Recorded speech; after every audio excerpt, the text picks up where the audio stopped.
Nakobenga Tokolbana Lingala Moussa Kolia, il y a Conseil national de résistance congolaise na Kombo ya Mama Justine Kasavubu à Pekobeta Yembela.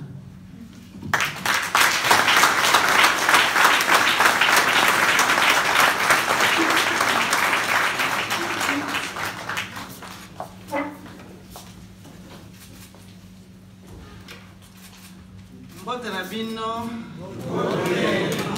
na sepeli mingi komona bino lelo bozali mingi bokanisaki na koya te bamisusu bayebi ke napesaki bino penza liloba natindaki ba delege nanga bayaki po bino moko boyebi ndenge touti komona awa na message pe oyo touti kolanda awa biso ba mama banzela eza ebele lelo na ye ezali penza esengo mingi komona bino liboso na banda lisolo oyo nalingi nanu topesa longonya na bandeko bilenge basi mususu pe baza kubunda po tozali kaka biso ba oyo te ndenge mama to alobi ndenge pe ndeko na biso awuti Suède alobi mama tumisa alobi tozala bandeko mingi pe baza kosala musala litoko nalingaki topesa longonya na komite ya bamama oyo basali buku oyo nakanisi ndambo na kati na biso toyoki yango les femmes de la diaspora congolaise de Belgique s'expriment. Ezali buku moko eza kokamata expérience de 129 femmes congolaises ou d'origine congolaise mais ba oyo bayebi ke makila eza kaka oyo ya biso bazobunda mpona mboka ezala na bamboka oyo bayambi bango to ezala pe kaka kuna na Congo. Mutu na mutu apesi expérience na ye mpona kolakisa nzela nini oyo tokoki kotombola mboka na biso. Mama Suzanne Monkasa mutu alandisaki likambo yango pe sœur Louise Onteneo. Alors ekosepelisa penza mingi soki awa na kati ya sale oyo moko na moko bokoki kondima bosomba buku yango eza 10 € baza koteka yango chantier d'Afrique atia yango na 10 €. Nakanisi ntango tokopesa 10 € wana na mama Suzanne Monkasa na sœur Louise Onteneo bakoyamba penza encouragement wana po bayamba lisusu maloba oyo bakoyoka awa na moya lelo. Donc quelques exemplaires variables. Ngai moko pe na kati kasi topesi mwa expérience mosusu oyo bomesani nango te po social pe ezalaka na kati ya makila tolingaka pe kotombola éducation ya bana na biso. Yango wana nalingaki na banda nani kopesa longonya na baoyo bayete kasi elembo na bango ezali awa. Tolobi résistance solo. Kasi résistance elinkoloba nini? Elinkoloba pe lokumu ya histoire. Histoire tokotala yango kaka na makambo malamu te kasi tokobenda pe mateya oyo makambo ya pasi ememeli biso. Na limbola bino kaka lelo etoza le 25 novembre 52 ans ba promesse oyo biso tango toza bana mike o ba papa batikelaki biso ke mboka ezali ya biso souveraineté ezali ya biso promesse wana eyaki kosila po 52 ans un certain 25 novembre biso nyonso tu bao bayaki na poto to bao bazalaki na mboka tolamukaki makambo ebongwamaki. Kasi na minute wana bakongole mingi bakanisaki mboke kokendeka liboso nzokande a partir ya date wana na baoyo bayebaki te bakoya kosituka nsima na baoyo bakanisaki bayebi kasi bamonaki après 30 ans ke bayebaki mpenza te tokotaki nde na processus ya marche arrière naloba depuis date wana au lieu maye que les cochola na ebale biso tozali ko remonter fleuve à contre-courant tozali ko remonter fleuve étape na étape libaku moko ekosala a tozali na récupération libaku mususu tozali na substitution à peuple congolais étape mususu okomona kaka manipulation. Alors na kotelemela nde mpona manipulation wana. Manipulation ezwi biso penza na ba modèle mingi botala kaka lelo o élection au dialogue. Nous sommes en manipulation, bazo sakana na milimo na biso, bazo lembisa mitema na biso, pour te toka nisakaka ke bonbon oyo uti na libanda nde yango ya kitoko. Nzoka nde yango te. Manipulation ezui bilonge belé. Na kokota pe sur un exemple mususu pour te comprendre. Esika ba mususu baza ko yebisa biso ko kebisa biso élection oyo uti na maboko ya mopaya ekoki pensa ko pesa biso bomo ya solo te. Na pesa bino kaka exemple na législature oyo eleki. Ba oyo bavanda ka mingi awa na Belgique. Boyebi ke Belgique na mbala moko alobi o tokotisa vote électronique. Nde yango bazolingo yela biso te. Vote électronique.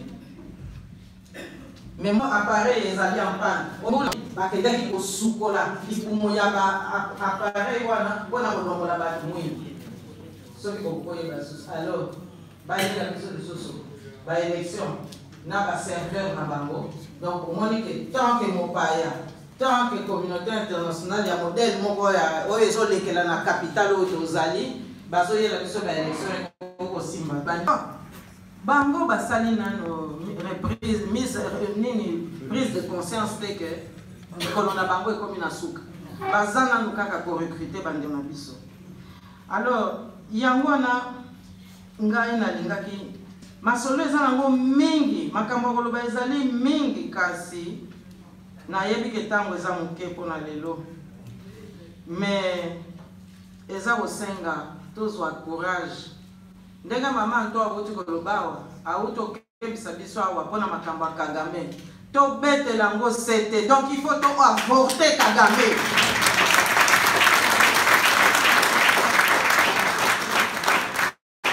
Il faut to avorter projet wana pour ceux qui to avorter ngo te eza banoko awa nde moto baza kobota makambo wana hein. Donc,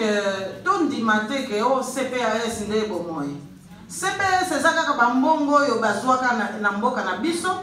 Tango baboya ki ko régler dette coloniale, ba dividende ya mbongo wana yo ba memaki awa et yako pesa bango caisse wana nde basala kana ngo social. Bongo social wana ba pesa ka biso moko ndamu. Ah, bande ko ngai. Est-ce que bomoy ya solo ko tonga ngona mboko wa CPAS? Est-ce que okoki kozala penza mokonzi ya solo na mbongo ya CPAS? Noki lobi pe ozano malade to ozalaki te soki bamoni pe ke oza présenter bakati. Sikoko ke lezo kozwa mwa lisungi yango luka lisu ba démonstration après mususu eza kaka esclavage. Yango ngai naza ko belela wa na yambi penza makasi message ya mama Antoke priorité na biso sikoyo ezali makambo Kagame. Soki to telemeli yango te bandeko na ngai banoko oyo bazana bango na biso te. Na yebi ke peuple belge ayebi masolo nyonso te. Mais esika bato bazwaka penza mibeko, esika bato bazwaka penza ba décision, kuna nde moto ezali. Kuna nde tozana problème. Kuna nde penza tozali na musala mingi ya kosala. Na kolimbolela bino awa na mois de septembre na sengaki na parlement fédéral awa délégation ba mama bomoni nzamba lalaka te kaka tangu na sali demande wana makambo oyo pe ya mama résistante eko bimanga bia benzamba zo salela biso na minute nyonso.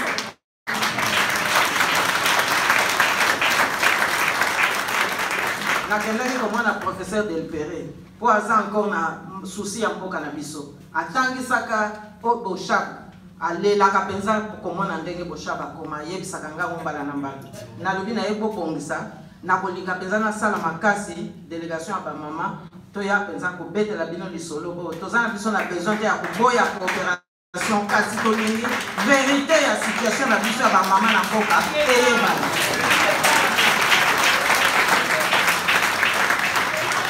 Na utaki komona ye poso kuna alobi nanga asia kotisaki demande wana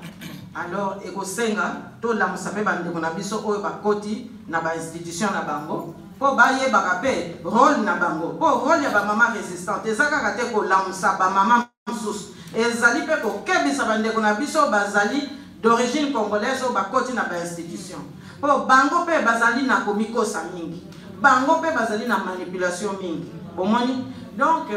Moussa les en a mis kasi ngai na kanisi soki ko banda lobby tant to ko kabana ao soki to bandi penza makambo Kagame to ko koma na suka mbula te makambo ko changer mais ezo senga pe condition Kagame a soutenu na mboko oyo biso to bandi Kagame a soutenu ao tango yaka voyage moko na bambulo okuna bayambaka ye awa côté moko ya Flandre po Rwandaise moko abala compte moko azalaka pe comtesse soki boye bien moté réception ezalaka kuna baoyo batangaka ba review ya people wana ba point de vue na ba image ba page people na ba période wana article moko ebimaka eza kolakisa réception wana donc batu nyonso bazalaka na valeur na mboko bakendaka na réception wana tozali na ba 2000 soki 4 2000 soki 5 boy donc elingo lobani ko banda 2004 wana ti na moya lelo donc bazaka ka kokundola bazaka ka kosala musala bazaka ka kopikola souveraineté na biso po débattre Kagame donc lokola siko to komo yoka ke parole ya basi eza libéré awa bomoni ndenge baza fragile mais biso toza makasi parole ya basi comme libéré c'est-à-dire que soki mwasi amoni kazalaki harcelé to amoni ke bazo sale mwanzinga zinga boye makambo eza clair te kenda kofunda mais bongo biso siko to ko profiter te na logique wana po biso pe siko to bimisa bosoto oyo ba dirigeant ya awa basala ka soki baye na mboka na biso parce que bazali na ba vice ebele vice oyo balobaka VICES vice ya tournevis te mais ba masumu donc ngana kanisi soki to koti pe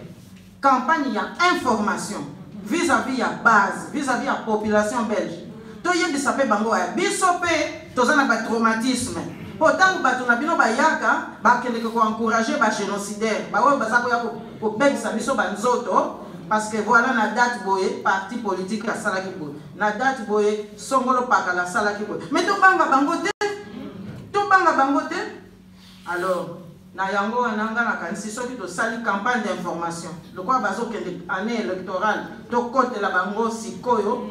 kaka sikoyo to zelate soki to sali campagne d'information wana ezalaka chaque semaine tozo kendo tika na chaque parti politique bakuta na ba lundi nyos chaque parti politique azwaka lo na ye penza ya ba dénonciation ezo kuté biso mbongo te kaka quelques copies ezalaka na France ndenge moko toke kotika mais surtout awa nde bango bakende ko buka lokuta pona ko convaincre ba américain que nous makambo eza boye to kende boye alors lokola bazaka na ba accord na bango ya équilibre mondial nyonso wana ba pesaka kaka bango caution à bonne foi que makambo na bango bazoloba nde yango koleka nzoka nde contre poids contre vérité ezate alors yango wana ngana kanisi na kosukisa ka boye po minute yango ezokima mbango na lingaki kaka na interpeller moko na moko awa pona koloba ke ba information moko tozwaki oyo eza penza ko tindika biso po to sala mwa ba campagne oyo ngana utu koloba awa ke awa na mboko oyo tozali ba tueur à gage bazali pona makambo kaka pe ya Congo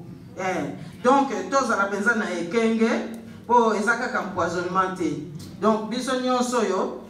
maman c'est amai mais biso batu to sito bimisa mi tout maman donc il faut bekaka to simbana pote to juguler ba difficulté wana ba obstacle wana donc lingolo ba que Congo mboka na biso eza penza mboka moko ya valeur lokwa to yebi valeur ya mboka na biso donc mosala biso ba maman ezali oui o nyonso yo kuti ko lobama wa to yambi mais ekosenga siko conscience politique ekotape parce que tokoki te kolobaka ba mama basala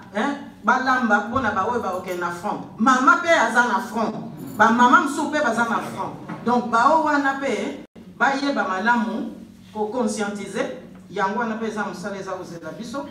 et puis toyeba pe ko résister na ba tentation oyo yaka elakisaka penza kombo na ngote mokomona kana na mbala moko so beti libako donc na kanisi soki penza to simbani soki pe to échanger ba information soki pe to ke penza liboso to sali molende na kanisi penza to kolonga na ndenge moko akosakana te elo kaka pasteur Bobo atuka ngai namelaka ngai su dafalgan te po dafalgan esimbaka su te mais ngai nasimbi kaka nzete ya pèlerinage po te na nzete wana soki namoni monguna na beti